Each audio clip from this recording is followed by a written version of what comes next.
Bem-vindos, meus bruxeiros, minhas feiticeiras! Agora é hora de falar de The Witcher! É o momento do veredito. Eu aposto que vocês viram aquele vídeo respondendo a pergunta: vale a pena ver The Witcher?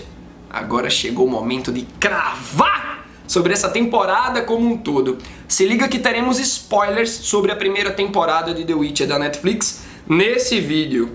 Analisaremos, de maneira geral, os episódios 6, 7 e 8, que ficaram faltando no primeiro vídeo, ou seja, esses dois vídeos de premissa e veredito se complementam. Além disso, a gente vai mandar mais comentários, de maneira geral, sobre a temporada e, claro, cravar aquele veredito no final do vídeo. Vamos embora? Vamos agora!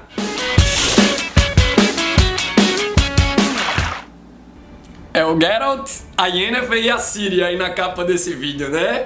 Vamos lá, galera, dando like, se inscrevendo no canal para mais The Witcher! Sim, teremos mais vídeos aqui. Já temos uns tantos vídeos analisando o livro 1, analisando o livro 2, analisando os nomes e as dicas dos episódios que a Netflix revelou há um tempinho antes da temporada estrear. Também temos vídeos analisando os trailers. Será que a gente acertou nas teorias, no que a série adaptaria? Temos o Guia The Witcher para vocês se prepararem para a série. Acredito que se você chegou nesse vídeo você já está bem preparado. E também o vídeo de premissa. Já temos um ecossistema de vídeos aqui. Temos a playlist para a série, temos a playlist para os livros, temos a playlist Journal, que vamos falar sobre bestiários, miscelânea de maneira geral do mundo de The Witcher. E claro, faremos uma playlist ainda para os jogos. Sim, vamos ter vídeos dos jogos. The Witcher só vai crescer aqui no All Blue, então fica comigo, beleza? Eu conto com vocês. E bom, primeiramente vamos falar sobre a adaptação. O que essa primeira temporada adaptou dos livros? Olha, eu tô muito feliz nesse aspecto porque ela adaptou e expandiu os livros 1 e 2. Referente ao livro 1, a série adaptou 5 dos 7 contos. Foram eles: O Bruxo, O Mal Menor, Uma Questão de Preço, Os Confins do Mundo e O Último Desejo. A série não adaptou o conto Um Grão de Veracidade, que brinca com a Bela e a Fera. Será que ainda pode ser adaptado com Ciri? Porque nesse conto, Um Grão de Veracidade, o Geralt está sozinho. No livro 3, eventualmente, o Geralt se separa da Ciri, e daí poderemos ter esse momento numa temporada posterior. A primeira temporada também não adaptou o conto A Voz da Razão, que é uma frame story do livro 1. São microcontos espaçados entre os contos principais e, no conto A Voz da Razão, somos apresentados a Nenneck, Iola e o Templo de Melitele. Esse conto se passa em Elander, ao leste de Vizima, em Teméria. Mas, como o Templo de Melitele é um ponto de interesse no universo de The Witcher, acredito que nas próximas temporadas o Geralt deve passar por lá. Consequentemente, ele deve conhecer a Iola, ele deve reencontrar a Nenneck, que ele já conhece a Nenneck, e aí tá resolvido. Talvez não tenhamos sempre adaptações precisas, como vimos no conto O Bruxo, O Mal Menor, Uma Questão de Preço, mas essas adaptações mudem a ordem dos acontecimentos e também reposicionem os personagens. Referente ao livro 2, a primeira temporada adaptou 3 dos 6 contos. Foram eles o conto O Limite do Possível, o conto A Espada do Destino e o conto Algo Mais. A primeira temporada não adaptou o conto Um Fragmento de Gelo, sobre o triângulo amoroso entre Geralt, Yennefer e Istredd. No momento que a série parou, parece improvável de ser adaptado, porém é um conto importante. Além do momento, o Istredd não parece mais interessado em Yennefer, inclusive ele está no presente momento em Nilfgaard, o que torna difícil a contação de Um Fragmento de Gelo. Mas como é importante, deve acontecer nas próximas temporadas, acredito que já na segunda. A primeira temporada também não adaptou o conto O Fogo Eterno, do livro 2, mas basicamente o conto centra num Doppler, e tivemos o conceito de Doppler trabalhado na primeira temporada, no núcleo do Carri. A primeira temporada também não adaptou o conto Um Pequeno Sacrifício, mas o Jaskier dá dicas Precisamos ir pro litoral, Geralt. E no conto Um Pequeno Sacrifício, temos a história se passando em Bremerwood, em Cidaris, ao oeste de Teméria. É ao norte das ilhas Skellige. Vocês lembram que eram os aliados de Sintra? Eles estavam esperando 50 navios de Skellige. Só para posicionar vocês geograficamente. Importante notar que, apesar da primeira temporada ter adaptado o conto A Espada do Destino, mostrando Ciri em Brokilon, mostrou apenas a Ciri em Brokilon. Nos livros, o Geralt está presente nesse momento. O episódio 6 se chama Espécies Raras e adapta o conto O Limite do Possível, que é o primeiro conto do livro 2. É o conto do dragão dourado, Villain Tentremeth, que na verdade é o Bort Três Gralhas, é uma virada de trama muito boa, é um plot twist bem interessante. Na série virou um dragão galeto, né? Na minha imaginação, nos livros, eu imaginei uma batalha campal, com o Villain Tentremeth botando terror na galera, mas aqui ele foi um dragão mais franzino dentro de uma caverna e a gente entende, né? Acredito que o orçamento para uma primeira temporada é mais limitado, daí vem o sucesso, prévio até, né? A segunda temporada já foi confirmada, e acredito que o budget vai ser maior e teremos melhores efeitos especiais. O Yarpen, na série, virou um anão chato. Vocês lembram do Yarpen? Ele era de um dos grupos da expedição rumo ao Dragão Dourado, que na verdade eles estavam caçando o Dragão Verde, né? E aí, surpreendentemente, surge o Dragão Dourado, e que o Geralt fazia pouco caso. Não deve existir esse dragão. Só sei que eu não lembro do Yarpen ser tão chato nos livros. E aí, meu irmão? Vocês estão encarando? Bora lá! Continuar a viagem! Senti falta também, nessa adaptação do conto O Limite do Possível, do Dorigal Ray, que é o mago da expedição. Ele entra no grupo logo no começo. Também senti falta do rei Niedamir, do Guilhenstern, que acompanha o rei. Tem um arco interessante sobre o rei, envolvendo o Guilhenstern. Então, cortando personagens, deixou a adaptação mais ágil, mas aquele clima de conspiração rolando entre a expedição é muito mais interessante nos livros. Eu recomendo que quem gostou da série devore, principalmente esses 2 primeiros livros, que aí vocês vão ficar loucos para ler o terceiro, o quarto, o quinto e assim por diante. O Wake de Dennesley também sofreu uma mudança na sua personalidade. Não é que ele não seja bobão nos livros, mas ele aparentava dá uma sensação de segurança maior. Pelo que eu estava entendendo ali nos livros, eu fiquei com a impressão que o Wake de Dennesley, ele tinha tanta força quanto o Geralt. E é por isso que é de espantar quando o Dragão Dourado dá uma butada nele, com um golpe só, acabou o Wake de Dennesley. Não que ele tenha morrido, mas ele fica gravemente ferido. E aqui o cara foi descartado, ele morre no meio da expedição. A adaptação do conto O Limite do Possível também deixa mais explícito o último desejo do Geralt, naquela situação toda com a Yennefer, que eles estão atrelados pelo amor. E aí a Yennefer fica se questionando, isso é magia? Tipo, o que eu sinto por você, eu sinto porque é magia?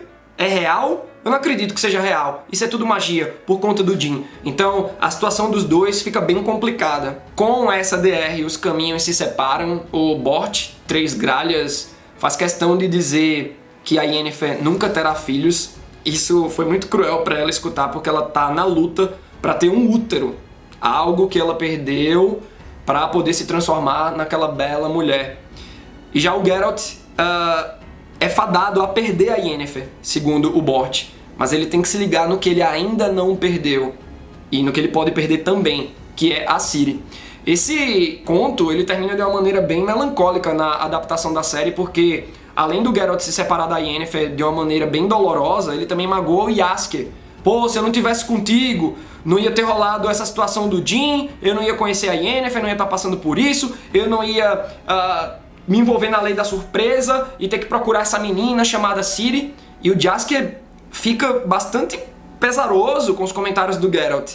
Esses caminhos também se separam e você fica, pô, quando é que eles vão se encontrar de novo? Será que vai estar tudo bem entre eles? O episódio 7 se chama Antes da Queda e eu achei ele interessantíssimo, porque ele é o mais original, ele não adapta um conto específico. O episódio 7 serve como uma grande preparação para a Batalha de Soden.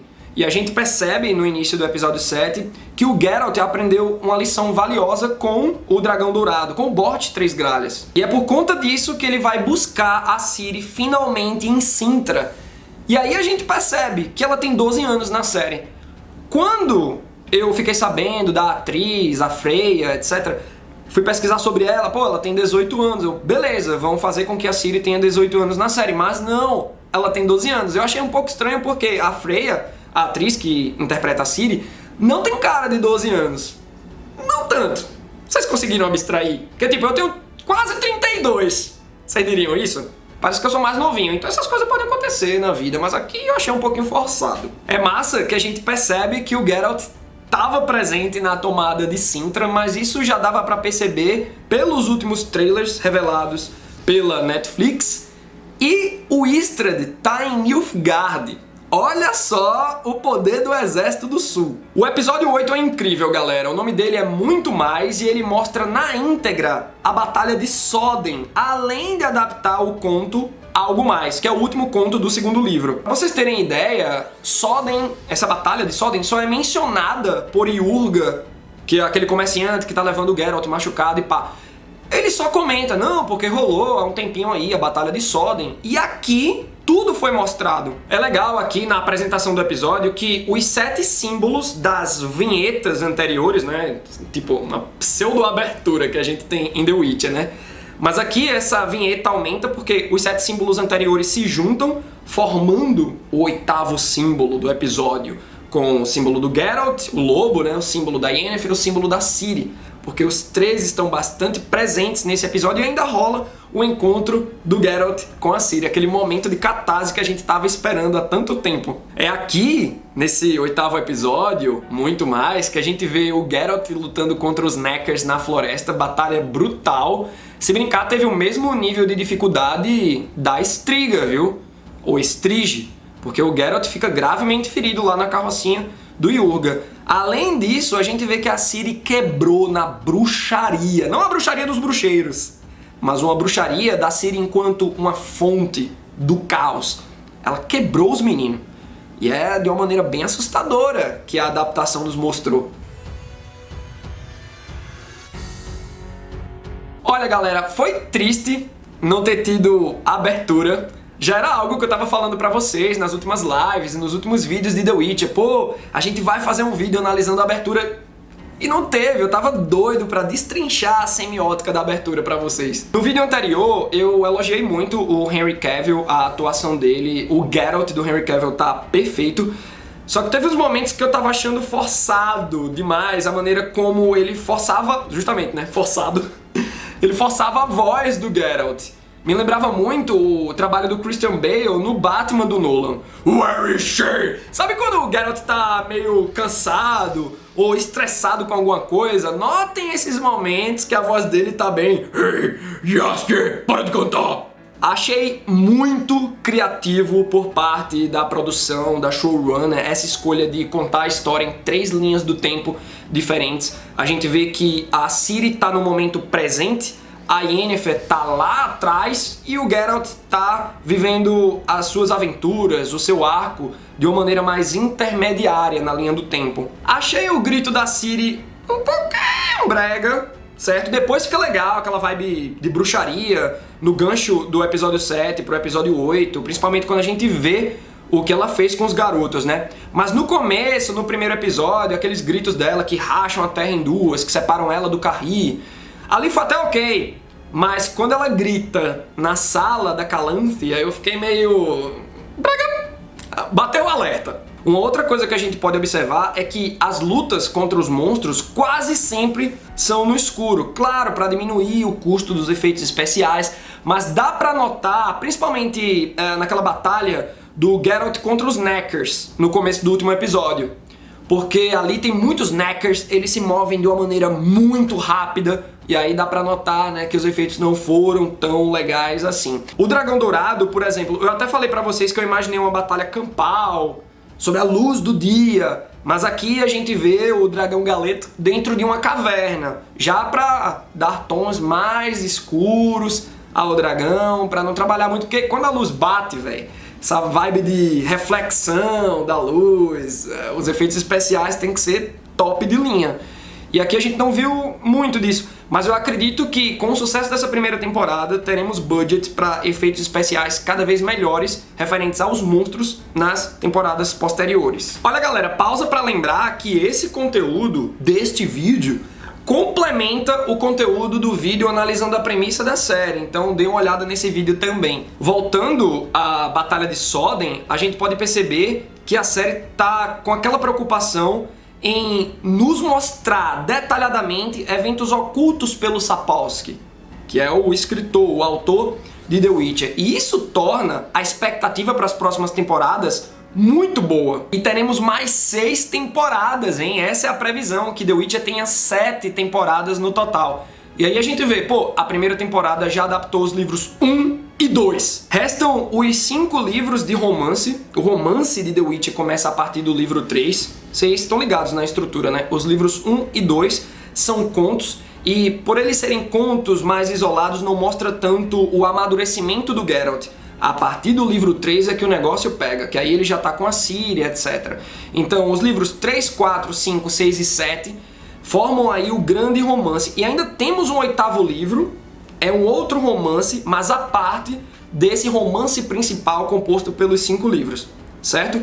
E esse 8º livro, chamado Tempo de Tempestade, é um romance que se passa entre os contos dos livros 1 e 2. Então talvez vejamos a segunda temporada trabalhando justamente o 8º livro.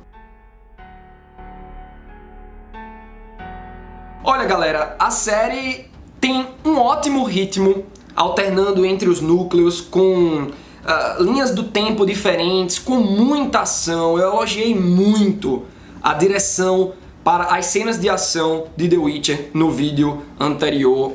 Vejam esse vídeo, ele serve muito bem de complemento para esse, referente às informações que a gente passa. Gostei muito porque a temporada ela consegue ser fiel aos livros e expande os acontecimentos, como a gente falou aqui muito sobre a Batalha de Soden. Eu amei demais, sei que sou suspeito, mas aí que tá, eu tava com aquela visão crítica. Não mexe com o meu The Witcher! E a série, ó, tá incrível. Nota 10. Passem esses vídeos aí para os seus amigos, beleza? Vamos torcer que mais dinheiro seja aplicado aí para os efeitos especiais melhorarem, mas a série já tá, ó, uma pitula. Agora deixa aí a tua opinião nos comentários e até a próxima!